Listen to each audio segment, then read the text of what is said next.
కుప్పంలో చంద్రబాబు మూడో రోజు పర్యటించనున్నారు. మధ్యాహ్నం 12 గంటలకు కనకదాసు విగ్రహాన్ని ఆవిష్కరించనున్నారు. అనంతరం కురబ కులస్తులతో భేటీ కానున్నారు చంద్రబాబు. మధ్యాహ్నం కుప్పంలోని అన్న క్యాంటీన్ ను పరిశీలించనున్నారు. కొత్తపేటలోని పెద్దపల్లి గంగమ్మ ఆలయంలో ప్రత్యేక పూజలు నిర్వహించనున్నారు.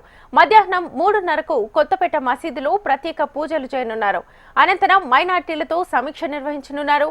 సాయంత్రం మల్లనూరు ఆర్టీసీ బస్టాండ్ వద్ద బహిరంగ సభలో చంద్రబాబు పాల్గొనున్నారు.